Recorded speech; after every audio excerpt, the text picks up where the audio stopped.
திரு மகா சீரியல்ல என்ன நடக்க போகுதுன்னு பார்க்கலாம் வாங்க வீடியோக்குள்ள போகலாம். மகா திருவுக்காக பரிகார பூஜைகள் எல்லாம் செஞ்சு முடிச்சுட்டாங்க. இன்னும் கடைசி 18வது நாள் பூஜையில் வரிவுடையார் சாமி கோயிலில் தான் அந்த பூஜையை ஆரம்பிச்சிருக்காங்க. வாரியார் சாமி மகாவை கூப்பிட்டு இதை பாருமா, கடைசி நாள் பூஜையில் நீ கட்டிக்கிட்ட உன் புருஷனும் கூடவே இருக்கணும். அந்த பூஜை முடியும் போது அவர் கையால் உன் தாலிக்கு குங்குமம் வைக்கணும். அப்போ தான் இந்த பரிகார பூஜை சிறப்பாக நிறைவாக முடிஞ்சதுக்கான அர்த்தங்கிறாங்க. இதை கேட்ட மகா அதிர்ச்சி அடைகிறாங்க. என்ன சாமி சொல்கிறீங்க, கடைசி நாள் அவர் கூடவே இருக்கணுமாங்கிறாங்க. ஆமாம்மா, அவர் கடைசி நேரத்தில் கொஞ்ச நேரமாவது உன் கூட இருந்தால் மட்டும்தான் அந்த தோஷமே நீங்கும், அவரோட உயிருக்கு எந்த ஆபத்தும் வராமல் தக்காட்டுங்கிறாங்க. இதை கேட்ட மகா இப்போ என்ன செய்கிறது, அவர்கிட்ட சொன்னால் இதை ஏற்றுக்கு வர மாட்டாரோ தெரியலையே அப்படின்னு பதட்டத்தோடவே இருக்காங்க. சாமியார் கூப்பிட்டு என்னம்மா நான் சொன்னது உனக்கு கேட்டுதா அப்படின்னு கேட்குறாங்க. சாமி, அவர் இல்லாத இந்த பூஜையை செய்ய முடியாதாங்கிறாங்க. செய்யவே முடியாது, அப்படியே நீ செஞ்சாலும் அதுக்கு பலன் கிடையாதுன்னு சொல்லிடுறாங்க. இதை கேட்ட மகா என்னமோ ஷாக் ஆகுறாங்க. என்ன சாமி சொல்கிறீங்க, அவர் கண்டிப்பாக இருந்துதான் ஆகணுமாங்கிறாங்க. ஆமாம்மா, அம்மன் கிட்ட நிறைவாக பூஜை முடியும் போது அவரும் கூட இருக்கணும். அவர் கையால் தான் உன் மாங்கல்யத்தில் குங்குமத்தை வைக்கணும். அப்போதான் இந்த பூஜையே நிறைவானதுக்கான அர்த்தம்னு சொல்லிடுறாங்க. இதை கேட்ட மகா இப்போ என்ன செய்யறதுன்னு தெரியாமல் புரியாமல் நிற்கிறாங்க. சரி, அவர்கிட்ட எதுக்கும் சொல்லி பார்ப்போம் அப்படின்னு சொல்லிட்டு மகா திருவுக்கு ஃபோன் பண்ணுறாங்க. திரு பிஸியாக இருக்கிறதுனால ஃபோன் அட்டன் பண்ணலை. என்னாச்சுன்னு தெரியலையே, ஃபோன் எடுக்கவே இல்லையே அப்படின்ட்டு பதட்டத்தோடு இருக்காங்க. அப்போ சாமி கிட்ட போய் வேண்டிக்கிறாங்க. கடவுளே, எப்படியாவது அவரும் இந்த பூஜையில் கலந்துக்கணும்னு வேண்டிட்டு இருக்காங்க. மகா திரும்பவும் வந்து ஐயர்கிட்ட சொல்கிறாங்க. சாமி, நாளைக்கு செவ்வாய்க்கிழமை கடைசி நாள் பூஜையை நான் இங்கே தான் செய்ய போகிறேன். அதுவும் என் வீட்டுக்காரர் வரணும்னு குருஜி சொல்லிட்டாரு. அதனால இந்த பூஜையை நாளைக்கு நிறைவு நான் இந்த செஞ்சு முடிச்சிடலான் இருக்கேங்கிறாங்க. இதை கேட்ட குருஜியும், ஓ அப்படியாம்மா, சரிம்மா, நீ இந்த பூஜையை தனியாக செய்யக்கூடாது, சுமங்கலி பெண்களை கூப்பிட்டு வச்சு நீ செய், அப்பதான் இதுக்கு பலன் அதிகமாக கூடுங்கிறாங்க. மகா சாமி மேலே பாரத்தை போட்டுட்டு எப்படியோ அவரையும் கூட்டிகிட்டு வந்து இந்த பூஜையை செஞ்சிடலாம் அப்படின்னு நினச்சிட்டு வீட்டுக்கு வராங்க. வந்ததுக்கப்புறம் அம்பிகம்மாவை போய் பார்க்குறாங்க. அம்பிகம்மா ஏதோ குழப்பத்தோடவே இருக்காங்க. என்னம்மா, ஏன் இப்படி இருக்கீங்க, உடம்புக்கு இது ஏதாவது சரியில்லையா அப்படின்னு மகா கேட்குறாங்க. அப்போது அம்பிகம்மா சொல்கிறாங்க, அதெல்லாம் ஒன்றும் இல்லை மகா, கொஞ்சம் டயர்டாக இருக்குது, அவ்வளவுதான், வேற ஒன்றும் இல்லை அப்படின்னு சொல்கிறாங்க. சரி, நான் வேணா கால் அமுத்தி விட்டுமா அப்படின்னு மகா கால் அமுத்திட்டு இருக்காங்க. அப்போ அம்பிகம்மாவோட ஃபோன் அடிக்குது. ஏதோ ஃபோன் அடிக்குது பாரு, நீ எடுத்துகிட்டு வா அப்படின்னு சொல்லி அம்பிகா சொல்லவும் மகா போய் ஃபோன் எடுத்துகிட்டு வந்து கொடுக்குறாங்க.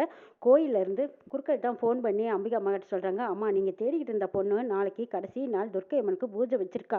அந்த பூஜையில் அவள் புருஷனோட வந்து கலந்துக்கிறதாவும் என்கிட்ட சொல்லிட்டு போயிருக்கா. நீங்கள் தேடிக்கிட்டு இருக்கிற பொண்ணு அந்த பொண்ணாக தான் இருக்கும். உங்கள் பையனோட வந்து அந்த பூஜையை நிறைவுபடுத்துறேன்னு என்கிட்ட சொல்லிட்டே போனாங்கிறாங்க. இது கேட்டு அம்பிகம்மா, என்ன சாமி சொல்கிறீங்க, ஏன் பையனும் கோயிலுக்கு வரப்போறானாங்கிறாங்க. ஆமாம்மா, அந்த பொண்ணு என்கிட்ட அப்படி தான் சொல்லிட்டு போச்சுங்கிறாங்க. இதை கேட்டு அம்பிகாவுக்கு ஒரே அதிர்ச்சி. அப்போது திருவுக்கு கல்யாணமானது உண்மைதான், திரு ஏன் என்கிட்ட உண்மையை மறைச்சான், அப்போ நாளைக்கு அந்த பொண்ணு கூட போயிட்டா அந்த பூஜையை செய்ய போகிறானா, அப்போ நாளைக்கு நான் அங்கே வந்தால் என் பையனையும் மருமகளையும் பார்க்கலாமாங்கிறாங்க. கண்டிப்பாக நீங்கள் வந்தால் அந்த பூஜை செஞ்சுட்டு இருக்கும்போது நீங்கள் வந்தீங்கன்னா உங்கள் மருமகளை நீங்கள் பார்க்கலாம், நாளைக்கு வாங்கம்மான்னு கூப்பிடுறாங்க ஐயர். சரி சாமி, நீங்கள் இந்த தகவல் சொன்னதுக்கு ரொம்ப நன்றி, நாளைக்கு நான் வந்துடுறேன் அப்படின்னு சொல்லிட்டு ஃபோனை கட் பண்ணுறாங்க அம்பிகா.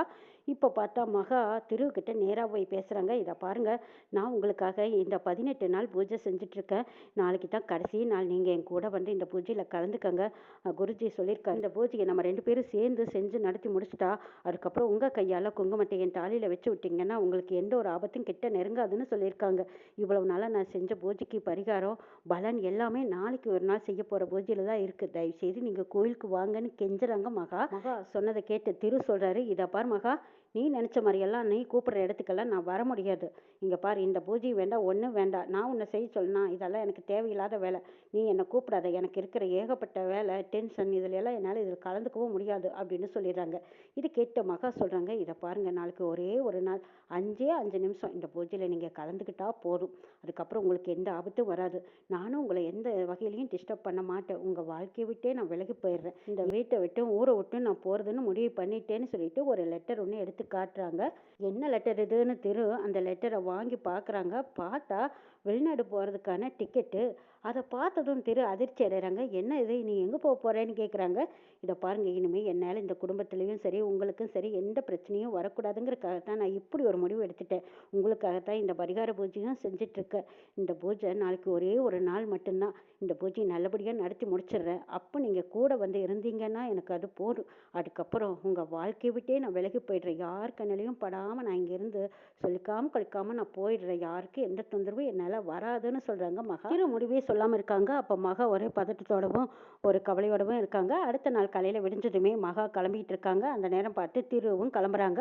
அப்போ அம்பிகம்மாவும் ரெடி ஆகிட்டு வந்து திருவு பார்க்குறாங்க. ரெடி ஆகிட்டான், அநேகமாக கோயிலுக்கு தான் போவானா இருக்கும்.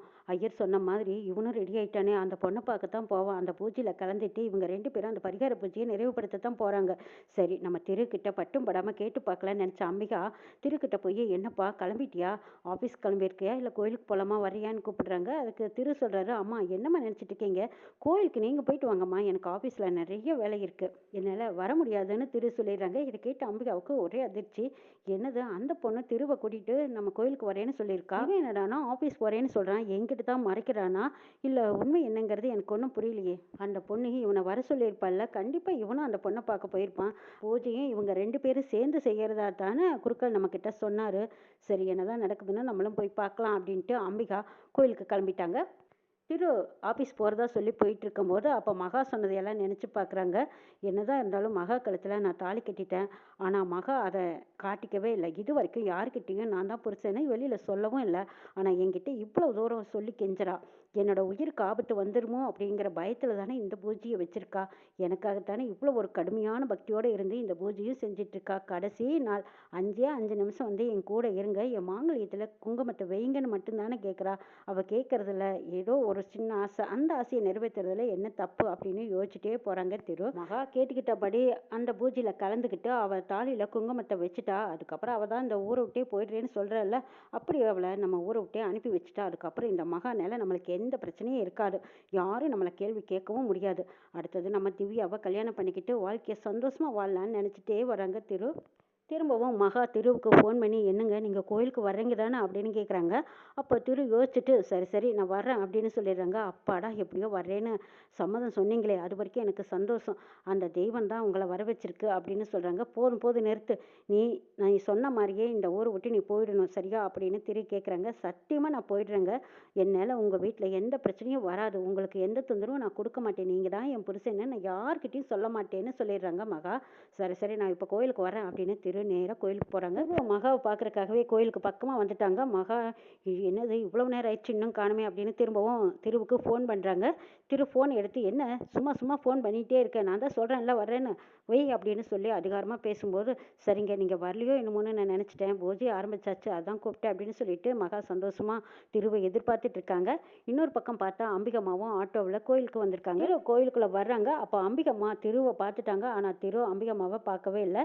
இங்கே திரு நேராக கோயிலுக்குள்ளே வந்ததும், ஆமாம் நீ எங்கே இருக்க அப்படின்னு மகாவுக்கு ஃபோன் பண்ணி கேட்குறாங்க. துர்க்கை அம்மன் சன்னிதானத்துக்கு முன்னாடி தாங்க உட்காந்துருக்கோம், இப்போ பூஜை ஆரம்பிச்சிட்டோம், நீங்கள் உள்ளே வாங்க அப்படின்னு கூப்பிடுறாங்க. அம்பிகம்மா உள்ளே வந்தவங்க, என்னது திரு வந்த மாதிரி இருந்துச்சு ஆனால் காணுமே அப்படின்னு அங்கங்கே தேடி பார்க்குறாங்க.